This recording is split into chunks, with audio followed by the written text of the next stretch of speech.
there listening are yearning for a proven goal scorer, a lethal finisher, a fox in the box, a number 9. Most of you, I bet. This is Miami Total Football Radio. I'm Eric Krakauer, joined by Inter Miami insider and Instagram story addict, Franco Panizo.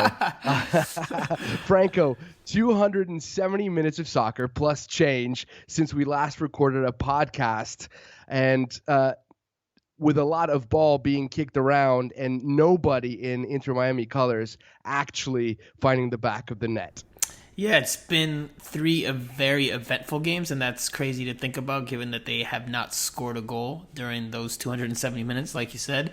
But there's been some promising signs. It hasn't been all negative, but I mean, obviously one of the biggest takeaways is that they have not been able to score and continue to have issues in that final third that need to be addressed if they're going to have a shot at making the playoffs this year. So definitely some good and bad in these last 3 games and plenty of questions to talk about and for the team to try to answer in the games ahead.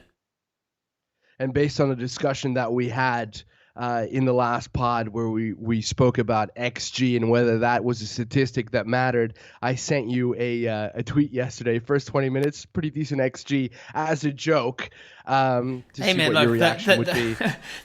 The FS, and as expected. I don't know if the FS1 guys listen to the podcast or what, but they definitely seemed to really want to make it a point to talk about XGs on the last game against Nashville in the 0-0 draw. Did they really? Yeah, they talked about it at least 3 to 4 times. At least 3 to 4. And then they explained it multiple times and what it was, and they brought up a graphic with what were the expected goals in a certain moment. They went into it very heavily in this game, more than I've seen in other broadcasts, which I thought was surprising or interesting. But yeah, and perhaps a little unnecessary as well. Because I don't think it's a stat that you should just look at by itself. Okay, Franco, no goals since you last heard our voices out there, but a lot has happened since Inter Miami won a thriller in their home opener against Orlando. 3-2 that ended, and you were there for that historic debut. There was a home game against Atlanta, which was postponed as MLS players and those of other leagues, including the NBA, essentially went on strike in solidarity with Jacob Blake, who was shot by police in Kenosha, Wisconsin. That was followed by a 1-0 loss in Nashville, a scoreless draw in Atlanta, and another goalless affair against Nashville in rainy Inter Miami CF Stadium. On today's pod, we'll review the last of those because just too much to pack into a short pod. By the way, that game saw Blaise Matuidi make his much anticipated debut. We'll address the Gonzalo Higuain reports, and Franco has his finger on the pulse, the much coveted number 9, and we'll look ahead to Wednesday's match against Atlanta, the second encounter between both teams. A lot to cover, so let's get to it. This was Inter Miami's 11 for the last match against Nashville. Robles in goal, a back four of Figal, Reyes, Gonzalez Perez, and Sweat, a double pivot of Ulloa and debutant Matuidi, Morgan, Pizarro, and Agudelo in the attacking midfield, and Carranza up top. He cut an isolated figure for a lot of the game. A pretty impressive first 20 minutes that essentially petered out to what we saw in Nashville and Atlanta. But I think, Franco, you and I will agree that Inter Miami should have collected all 3 points in this one. Well, they definitely, like I tweeted at the end of the game, they definitely were a little unlucky not to score, but they were also lucky not to get scored on. Nashville also had some very good chances, 2 pretty good chances that they could have easily scored it with and taken the lead and taken all 3 points. But if Miami had gotten a goal or 2 in that rapid fire hot start that they had to this game, then I think obviously they would have put them in a great position to take all 3 points, and they probably should. You could argue it either way, but I think they probably should have taken the 3 points a little bit more so than Nashville. Even though Nashville again had probably the best chance of the game when Daniel Lovitz took the ball in the 80th minute from Leandro Gonzalez Pires deep in the final third, and then was under very little duress as he kind of jogged towards goal with the ball, and then somehow slots it wide of the far post past the helpless Luis Robles. But Miami did have more clear-cut chances in this one, and there was a lot of good things, a lot of positive things to take away from that, and the ability to how they created these clear-cut chances, because that's something they had not had a surplus of in recent matches. But then that failure to finish, and the crazy part is Rodolfo Pizarro has a sublime opportunity, a picture-perfect opportunity inside the 6-yard box, wide open, and he puts it wide of the frame. It was it was a tough pill to swallow, surely, for the whole group, and you kind of get the sense that the lack of winning and the lack of scoring is starting to weigh on the players. You could see with every miss just how much frustration there was, and how much disbelief there was with what was transpiring on the field. But at some point, one of those is going to go in. At least that's the thought, if they can continue to create the type of chances that they did. So, but the sooner the better, of course, because the team needs to make up ground in the Eastern Conference, and right now the team hasn't been able to do that. They continue to sit in the bottom of the standings, dead last in the Eastern Conference, with now 5 points from 9 games. Yeah, the thing that struck me early on was how dominant Inter Miami was in this game in those first 15 to 20 minutes, and 3 very good goal scoring chances in that time period. You had the one Carranza from the 6-yard box, and perhaps he had a tight angle and that went wide. You had that opportunity that presented itself to Pizarro, which started with a sublime threaded pass, eye of the needle stuff from Matuidi to break the lines, and ultimately the cross comes in and Pizarro has the goal at his mercy, and he hits it wide because I think he tries to overplace it, and perhaps he should have gone in with his head, as Alexi Lalas did note. And then Pizarro again, the angle not the most favorable, but certainly a player with his ability should have at least put his shot on target when Agudelo found him after a great play from Morgan down the right-hand side. Red carpet square ball that Carranza could not reach, which ultimately ends up for a goal kick when Pizarro once again misses the goal. But let's start with the positive here. And you mentioned both sides of it, and I agree with you that at the end of the day, when you are not scoring, that weighs on you, particularly when you lost the first 5 games in franchise history. But the first 20 minutes, I think Diego Alonso has to look at that and think, wow, that was good.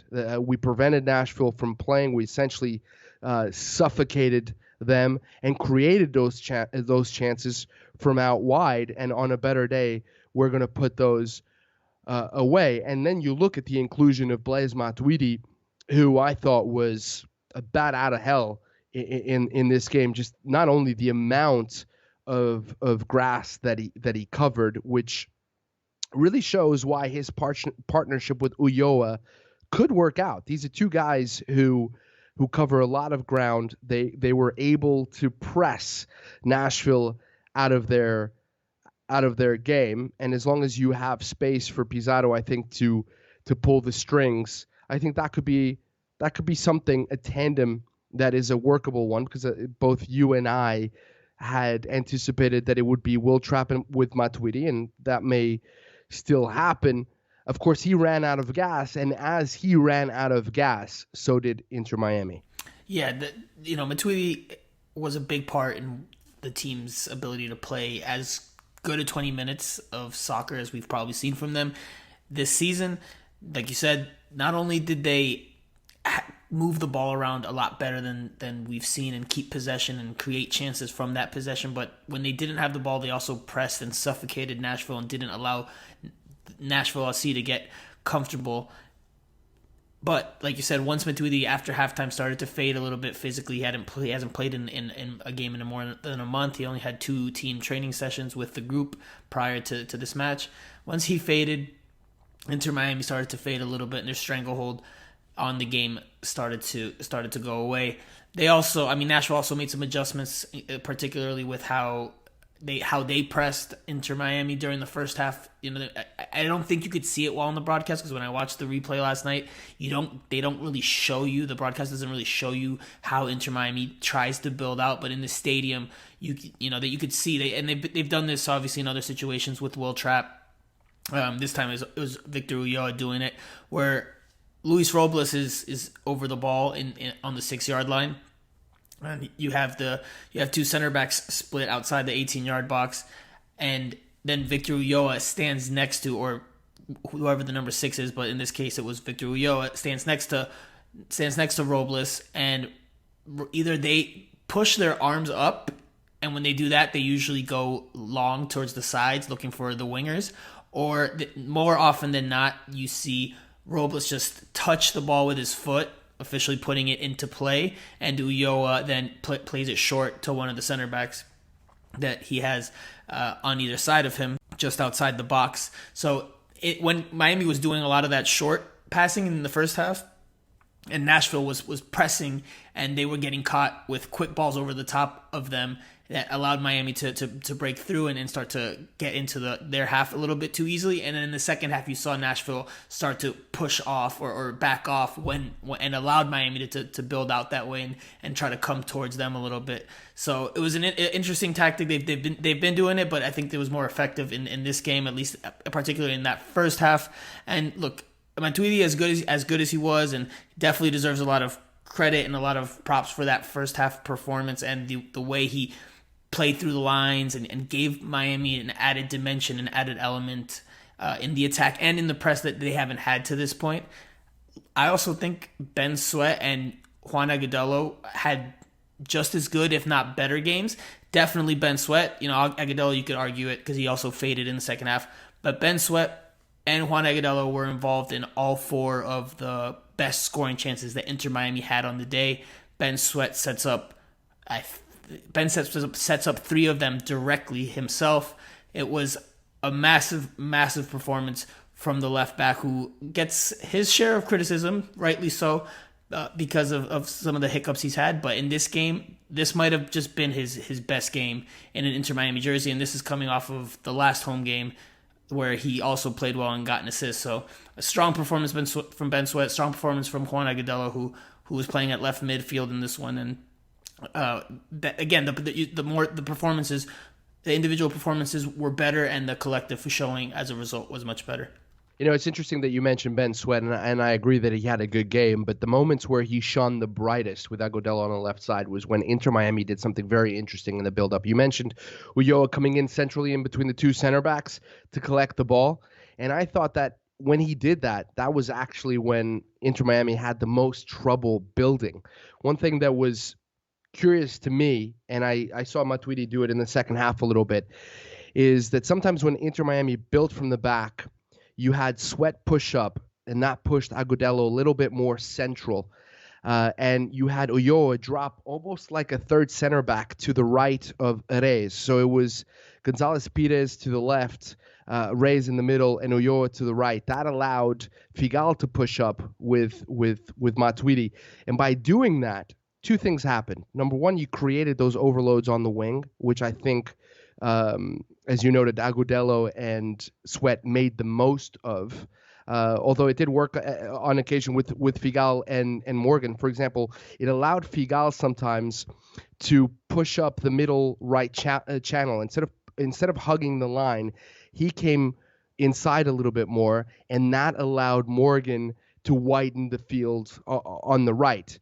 Because you were able to do that, because they were able to do that, to create those overloads on the wing, it opened up a lot of space for Matuidi in the middle, and Pizarro as well.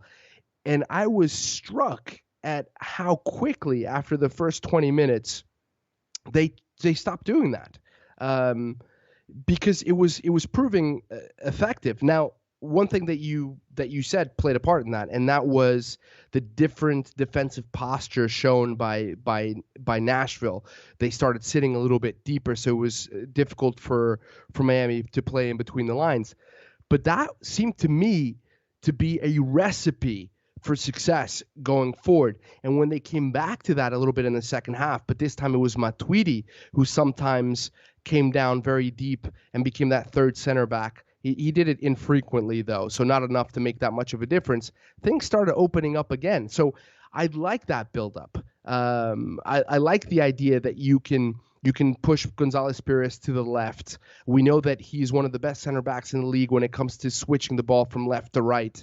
He's very good at pinging a pass. He's very accurate. He found a Godello on a couple of situations. So I'd like to see that a little bit more. And again, as I noted earlier, that is one of the reasons why Matuidi found himself in as much space as he did in that central channel. And to piggyback on one last point that you made, that was something that was unavailable to Inter Miami all season long. There wasn't that option there. It was either Pizarro opening up space or Pellegrini coming in a little centrally to figure out how he could exploit a little bit of space as well. It just wasn't common, and Matuidi made it happen. So that was a dimension, to use your word, that was available, that was present, and I think it bodes well for whatever comes next for Inter Miami. Yeah, I think this is a tactic and something that Diego Alonso has tried to do. It's something we've seen that Inter Miami try to build out in this way, and you've seen these different formational looks in different moments.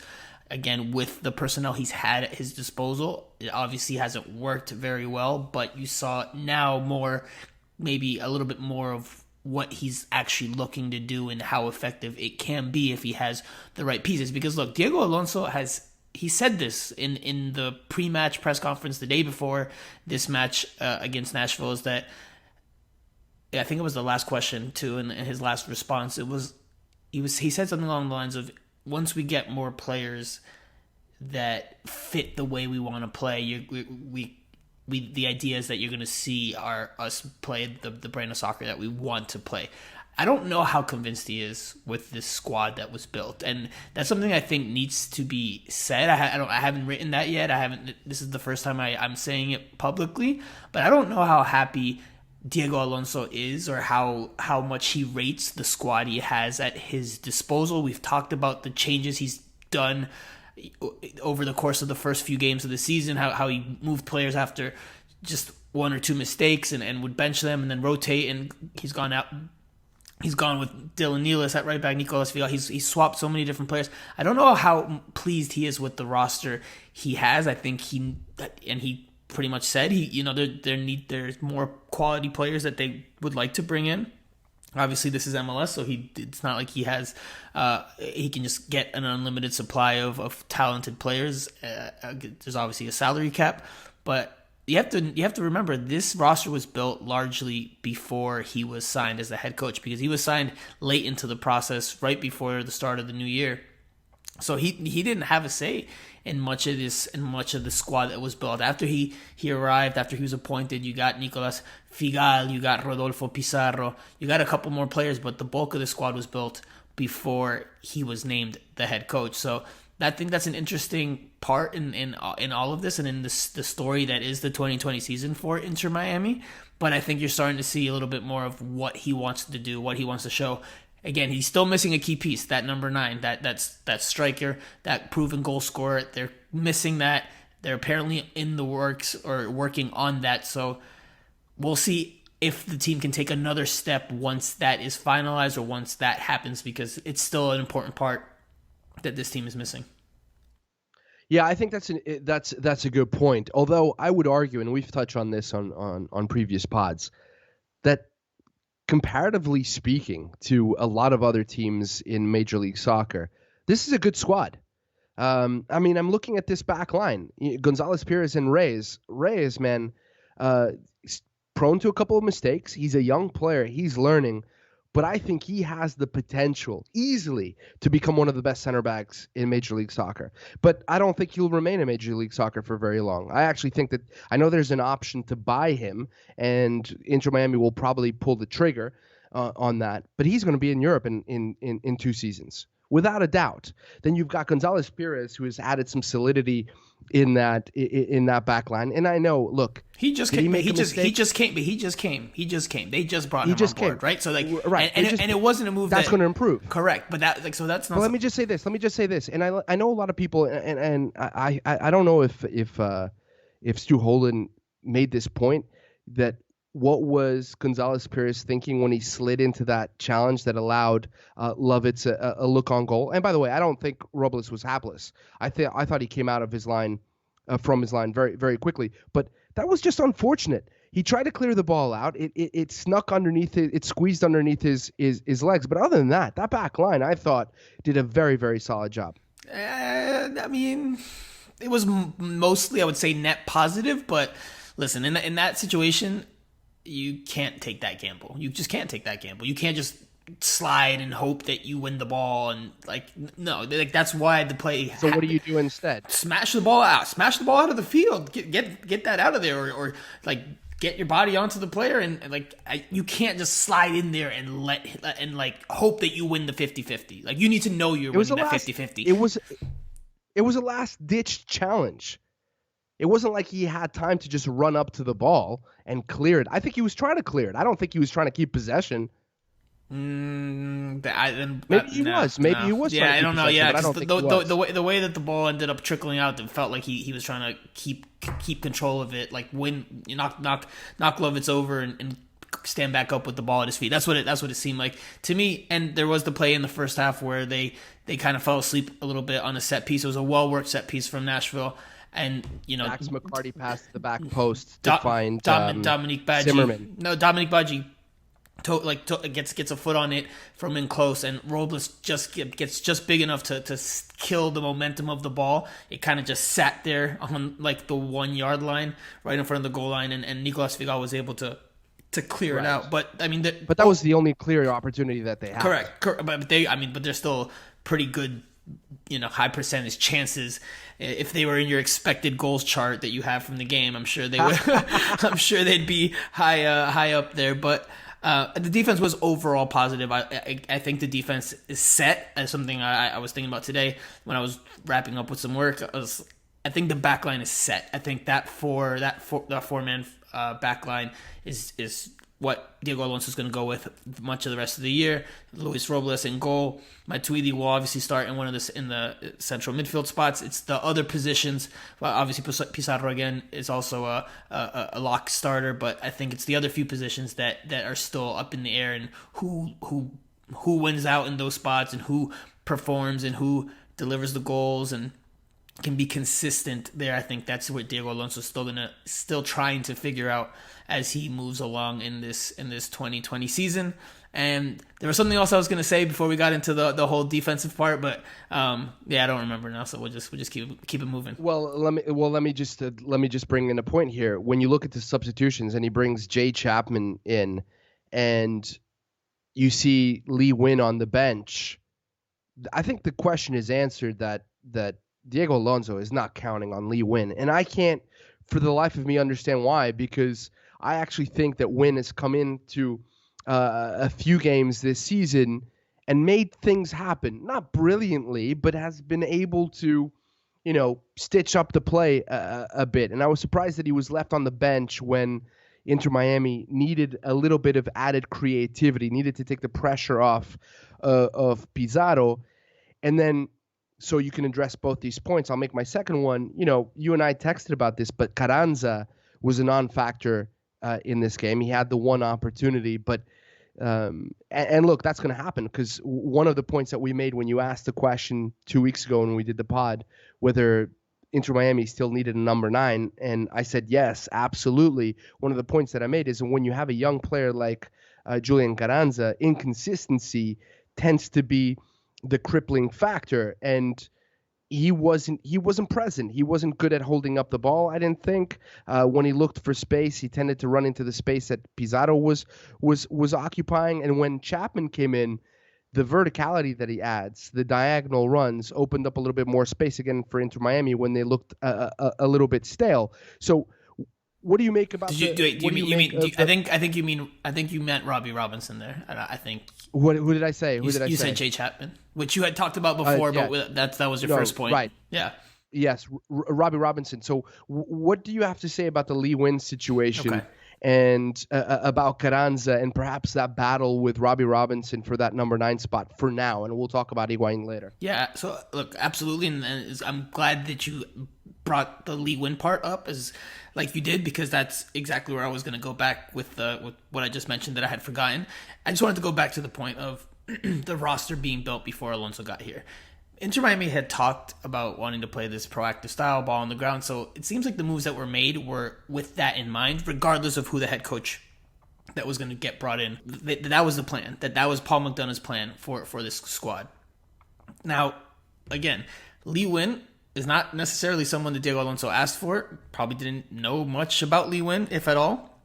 So for me, I don't think Lee Win fits what Diego Alonso wants. I think it's clear now that that's the case. I wrote that in my grades piece today with the player ratings, where I do my 3 points of analysis for each match and on SBIsoccer.com. And it's like, if Jay Chapman's coming in ahead of Lee Win in a game that's 0-0, then that just shows who Alonso rates higher.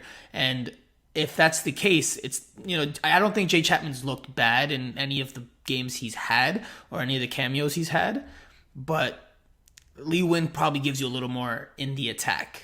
He's probably not as good defensively, or maybe doesn't have as much industry as Jay Chapman does. And I think that's something Diego Alonso rates, judging off of just the lineups he's thrown out there over the course of this season. So I think that's why you're not seeing Lee Win. And I think you're not going to see much more Lee Win the rest of the way, unless injuries happen or unless he comes in and really takes advantage of his opportunities. But again, I think it's just a case of him not being a player that necessarily fits the profile that Diego Alonso wants from his central midfielders. And I'll point to this because this was news I broke over the weekend. I had heard from a source that the team was waiving Luis Argudo, and the team made that official announcement Saturday afternoon.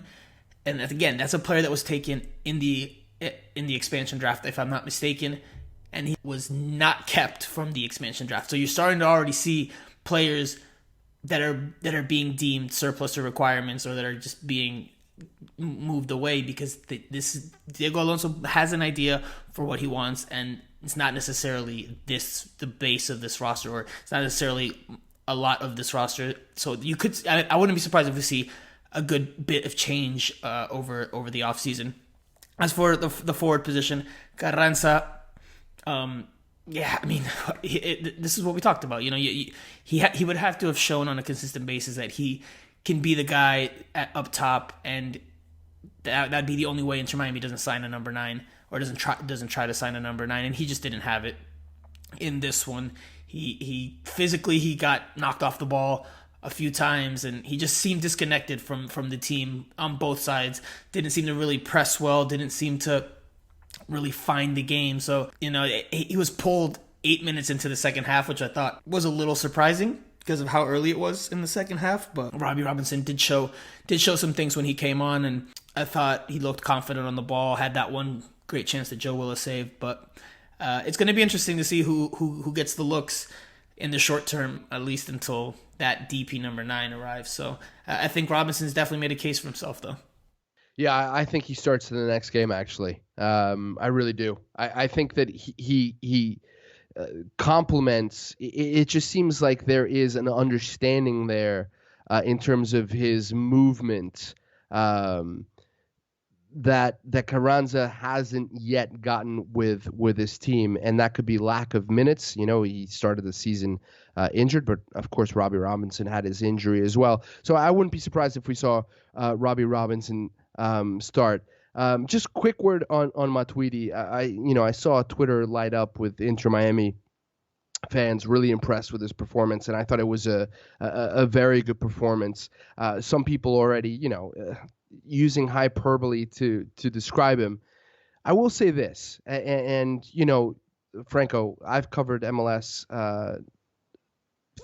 I haven't covered MLS recently, but you and I met covering the New York Red Bulls, so I'm invested in this league, and I think that soccer will only gain prominence in this country once people really buy into their domestic league. I mean, that's how it happens. But when you see Matuidi, a Matuidi who is at half fitness, come into an MLS game and dominate the midfield in the way that he did, Yes, that really shows the quality player that Matuidi is, but it also shows how much the league has to grow in quality, because Matuidi is a terrific player, and I've always liked him, but the way that he took the reins of this game really caught me by surprise, and that perhaps is not necessarily a very good reflection of either where the league is right now, or where Inter Miami certainly is right now. I thought So I, there's I thought you yeah, were go gonna ahead. I thought you were gonna go somewhere else with that. I thought you were gonna say or it's to you.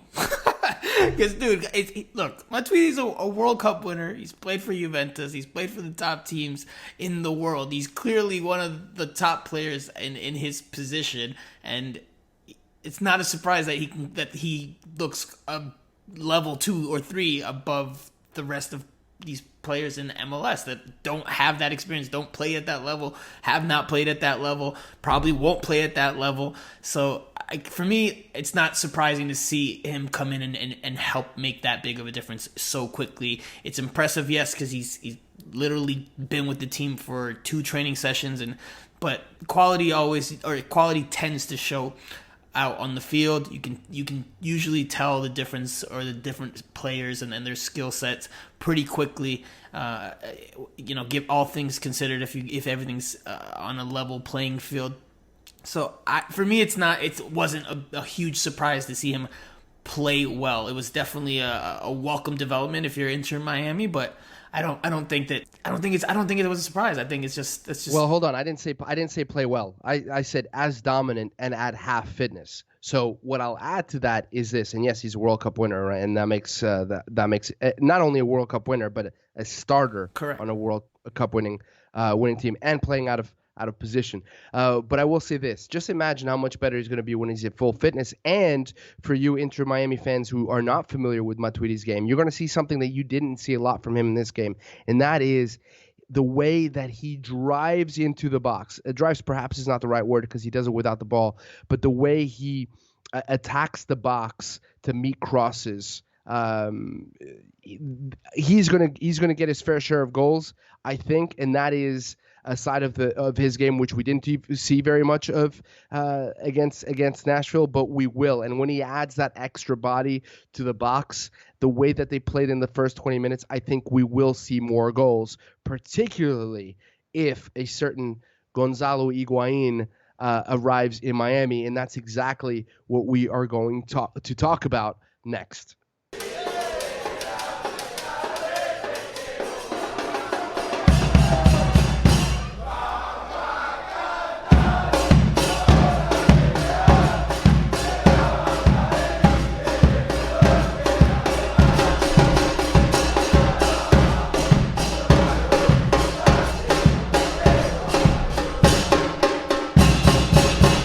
All right, Franco, we asked the question 2 weeks ago, and I mentioned this earlier in the pod. Did Inter Miami still need a number 9 after we saw Carranza score a brace against Orlando City? Perhaps yesterday answered the question, and the rumor has been that Gonzalo Higuain is very close to agreeing terms and making a move to Miami now that Miami has the players' discovery rights. So 2 things from you. Number 1, how close is this deal to being made, because you've been on top of this story? And number 2, explain to our listeners what discovery rights are, because DC had them and now Inter Miami does. So, well, reportedly hasn't been announced. It's not an official transaction that's happened, although it's probably just a formality at this point. Look, so it seems very likely that Gonzalo Higuain is going to sign with Inter Miami. ESPN reported, after other reports came out in Europe and elsewhere, that he's very close to signing or coming to personal terms with Inter Miami. He's not wanted at Juventus anymore. Same situation as Blaise Matuidi. What's left to figure out is how he can get what's going to be the settlement, what's going to be the number that they agree upon. And then we're talking about Juventus and Higuain in terms of letting him go, because he's obviously still has a guaranteed contract, and in order for them to buy him out of it, he's going to want a large sum, or at least a good portion of what's left or what's owed to him. So that has to be figured out. Reportedly, his agent's going to go figure that part out tomorrow, Tuesday, and once that is agreed upon, if that can be agreed upon, then the door is open for him to join Inter Miami without them having to pay a transfer fee, just like they did not with Matuidi. And then he's the number 9, the star number 9 that they've wanted, that they've been looking for, that should come in and provide a number of goals for the side. So it's close to happening. It looks very close to happening. Inter Miami's also reportedly made moves behind the scenes, such as acquiring his discovery rights, which I'll get to in a second.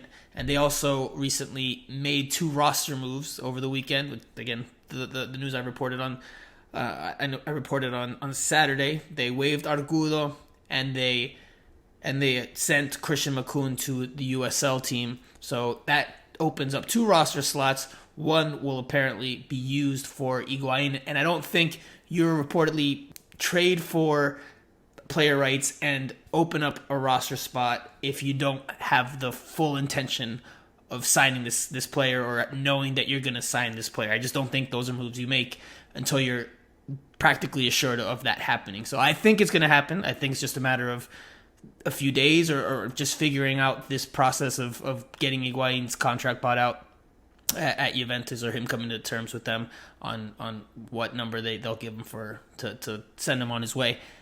Now, what are discovery rights? So MLS has this weird mechanism where teams have, I think it's up to 10 players. You can put on a list. They can change it at any time. You can identify 10 players in the world of soccer, and therefore you have their rights unless you drop them off your list and then someone else picks them up. Like, you have to have these players on your list in order to sign them as a club, and no 2 teams can have the same players. So it's a very weird and complex thing, but DC United apparently had Gonzalo Higuain's rights. Maybe not too surprising given that they have his brother Federico Higuain over there.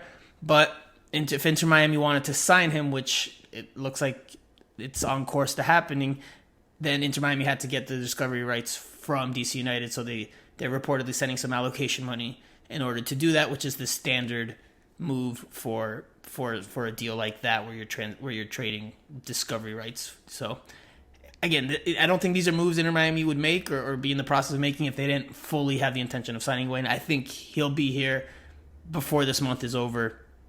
But again, the most important part, or the next step, is him getting out of his Juventus contract. I think this is a great move for Inter Miami. Not only is he South American, which gets bums on seats whenever that happens. It's already happening in Orlando, and I can't believe it. So whenever that happens here in South Florida, he's exactly the kind of bona fide superstar that will excite a fan base. He's only 32 years old, so age-wise, a better signing than Luis Suarez. The question is, can you get this guy to peak fitness? Because the one criticism of Gonzalo Higuain is that he very often looks to be overweight, and when he is overweight, he doesn't perform to the level that he can. And just to give you a little bit of an idea of the level that he can reach, this is a guy who has the Serie A scoring record, scoring 36 goals in 35 games in 2015-2016 for Napoli under Maurizio Sarri. He scored 24 goals the season after that, 16. There was a drop-off, but he wasn't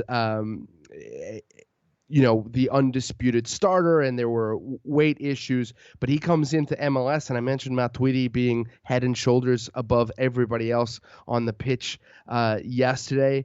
This is a guy who, in full fitness, will be one of the best players in Major League Soccer, and if you provide him with service, he will score some golazos for Inter Miami. So I think this is a move that fans should be very, very excited about. Yeah, I mean, he fits the Argentine mold of, there's obviously there's quite a few Argentine players on the squad, so he fits the atmosphere that exists in the locker room, and to the South Florida fan base, like you said, when people can get back or can get into Inter Miami CF Stadium.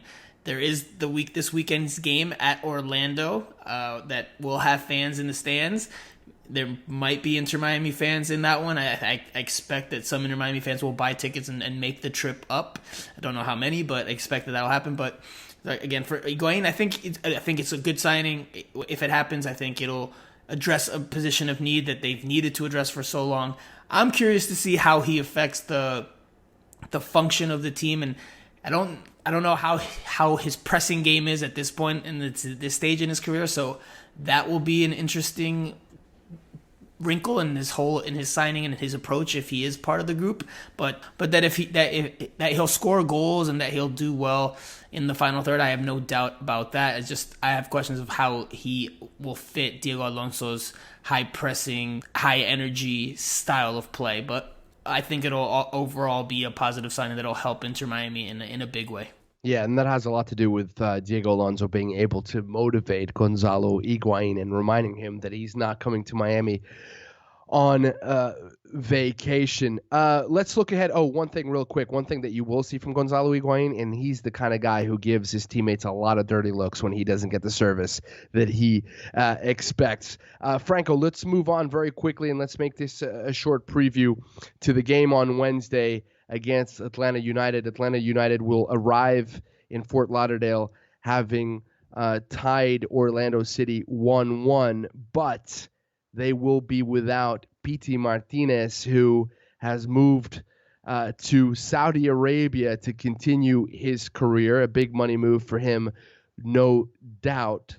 But he hasn't quite been performing to the level that everybody expected him to, considering that he came to Atlanta United, a Copa Libertadores winner and MVP for River Plate. How do you see this panning out? With Matuidi in the lineup, with Atlanta United not looking all that good as of late, even though they just got a result at Orlando City with a late goal, I think this one is Inter Miami's for the taking. Inter Miami probably should have beaten Atlanta. In Atlanta, they had a couple of very good looks in that game that they somehow failed to put away. And I think if they can finally put the ball in the back of the net, I think this is theirs for the taking. I think this will be 3 points for Miami, 3 big points, 3 confident boosting points. Again, we know this team's had trouble finishing, but I think they'll find a way to get a goal, at least a goal or two here, and then I don't think Atlanta has enough to really make Inter Miami pay at this point. They're obviously going through transition, and no PT. That's just one less difference maker that they have on the field. So I think Inter Miami's for the taking. So if they don't get a win at home against this beat up and hurt Atlanta, then man, Inter Miami's in worse shape than I think. So, but I think they'll get the job done. Right, if there's a time to face Atlanta, this would be it, right? You've got Barco, who is now the star of the team, but there are rumors about him potentially leaving with Sevilla in La Liga, an apparent destination. And he's one of those guys who can turn a game on its head, but sometimes he disappears a little bit from the game. No doubting his talent, but certainly a difference maker. I'm curious to see whether Jurgen Damm gets his start for Atlanta in this next game. He's getting acclimatized. I know him quite well from his time in Mexico. He's a very good player with a lot of speed, and they still have some very good players at Atlanta United. So while advantage for Inter Miami because they are playing at home and because they can be buttressed by those first 25 minutes of the game against Nashville. This is going to be a tough one. It's going to be a tough one. And of course, Gonzalez Pires getting a second opportunity to face his former team, a team with which he won an MLS Cup. I'm really looking forward to this one. For me, I don't think this is going to be a tough match. I think this one is Inter Miami's if they can play as well as they played during those first 20-25 minutes for at least one half against Atlanta, I don't see Atlanta having a chance in this one. I just don't see the difference makers that they have. Obviously, Inter Miami has shot themselves in the foot in more ways than one this season, but I think that this game, they could easily win this game by multiple goals and really get that confidence that they're lacking. So for me, I think it's not going to be a close contest. I think Inter Miami, again, I'm repeating the same thing, but I think Inter Miami is the 3 points are there for them. They just have to perform. They just have to perform. That's a heck of a statement about a team that has lost no less than 6 out of their 9 games with 2 draws and just 1 win, and that was against Orlando City. Look, an opportunity to play at home once again, an opportunity to have a fitter Blaise Matuidi, and perhaps a Miami team going into this one knowing by that point that they will have another number 9, a World Cup finalist, a 2-time Copa America finalist, or is it 3-time? 2-time that I can remember, and that has a way of invigorating a team. Last thoughts, Franco. Just last thoughts is for me. Let's keep an eye on the Matias Pellegrini situation. He didn't dress in this last match against Nashville SC. The official reason we were given by the team staff was that he's injured and he's day to day, but no more details as to regards to what the injury is or what he has. Diego Alonso was asked by a member of the media at the end of the press conference yesterday, and his response to why Matias Pellegrini wasn't available was just that, and I'm translating here in English, but he said he wasn't available, so therefore he wasn't at my disposal. That was his response. That's the perfect definition of a tautology for all of you out there. Yeah, so just I think that's something to keep an eye on. See what happens with that going forward. Maybe Pellegrini does have an injury, but maybe there's more to it. Not sure, but keep an eye on that. I should have said example of a tautology. And with that, we've come to the end of the show. Just a brief reminder that you can catch Franco on every social media platform. He's got lots of videos on YouTube that you should definitely check out. And of course, leave those reviews. We appreciate them, and they make the pod more available and easier to find for anybody who wants news on Inter Miami. Thanks a lot for listening. Until next time.